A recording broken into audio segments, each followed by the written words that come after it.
biashara mmoja toka alikamatwa na mzigo wake mwaka 2017 ndio tumeurudisha juzi, kwa sababu tu aliyekamata aliomba rushwa na mfanyabiashara akawa smart, hataki kutoa rushwa, amekubali mzigo ukae huko, lakini hataki kutoa rushwa.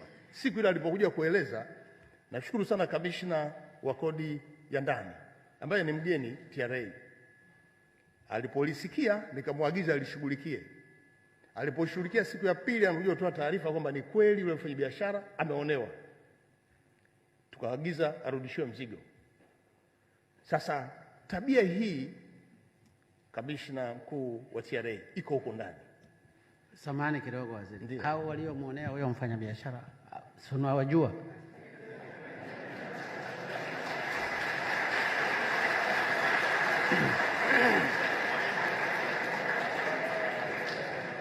Kwa sababu yule mtu amesafiri nafikiri kutoka Ngara sijui wapi kule. Alikuwa anatoka Zambia, amefungasha bidhaa, amepita maeneo yote, amekaguliwa, yuko sahihi mpaka Kimara. Anajua ukuta kwamba ana tatizo. Lakini tatizo ni kwamba alikataa kutoa rushwa usiku ule. Walipomkamata wakasema yule alikubali kwamba hela ninayo lakini yuko nyumbani. Akasema twende. Wamemsindikiza mpaka maeneo ya Kariakoo. Wanasubiri rushwa, akiwa ndani akasema sasa stoki, kamuita driver ndani tu stoki. Akasema hatutoke hapa ndani na stoi rushwa, mkitaka mniue, gari chukueni, switch anayo. Kwa bahati nzuri kulikuwa na polisi patrol, wakaangalia hapa kuna nini, wakakuta kuna mgogoro.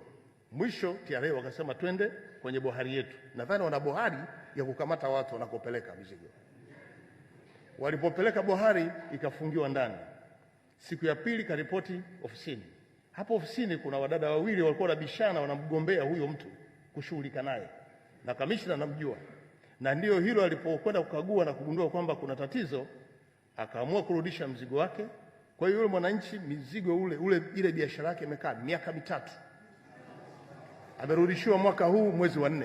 Sasa jambo hili halikubaliki. Sasa waziri mkuu. Ndiyo Mheshimiwa Rais. Bado hapo usinisahaulisha hapo.